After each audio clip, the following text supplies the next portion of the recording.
Yeah, no, that's a great question. There is today a movement among those who profess to be evangelical Christians, a movement to essentially become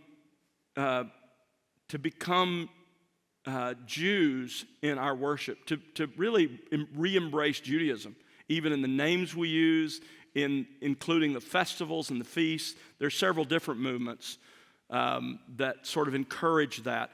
And I would just say, let me just say to you, brothers and sisters, if you come across someone who's saying you need to become more Jewish in your worship, the red flags ought to go up everywhere, because there are some of those movements that are legitimate, and we can celebrate certain things with them. But there are others, and I've talked about some of those when I was going through 1 John 4, that are even heretical. So be very careful. They deny the deity of Christ, etc.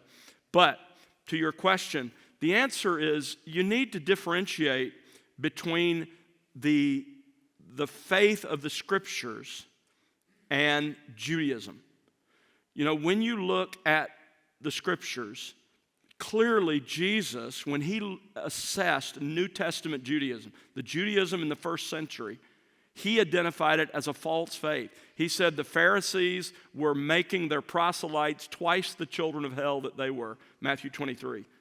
And so it was a false faith. It was encouraging them to trust in their own righteousness. And Paul talks about that in Romans 10 as well, where he says, you know, there's this, in Romans 9 and Romans 10, where there's this encouragement to put your confidence in your own works, in your own obedience to the law. That's a false religion, okay? And that's true of modern Judaism. They're tied to the Old Testament Hebrew Scriptures, but it is not the faith of true believers. That's why Paul says that, you know, I could wish myself accursed for my kinsmen according to the flesh, because they're not believers. And in fact, he says back in Romans chapter 2, not all who are Jewish are true Jews. You have to differentiate. There was a remnant even in the Old Testament, right? Only a remnant believed, who truly believed in the God of Israel, who abandoned hope in themselves. And Paul argues in Romans 4 that justification by faith alone is what Abraham believed, is what David believed. That's a true believer. That's true Judaism.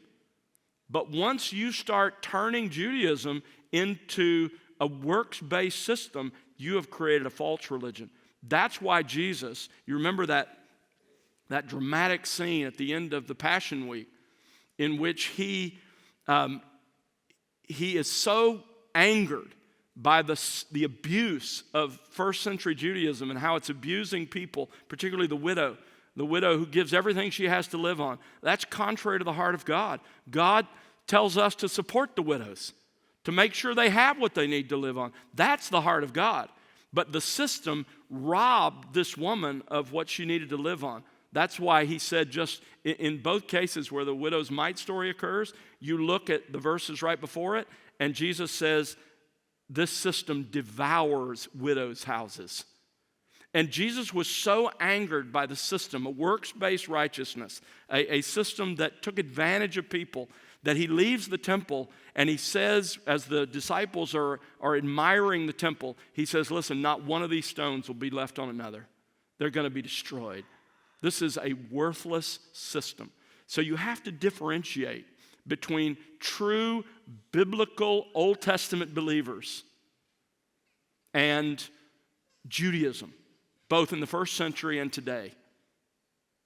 That's where some people get hung up in, you know, we need to champion the modern state of Israel. Well, listen, I believe Romans 11. I believe that all Israel is going to be saved. I believe that the Jewish people have a special place in the heart of God.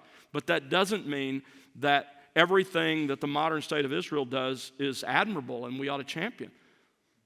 Because most of the nation of Israel are pagan atheists.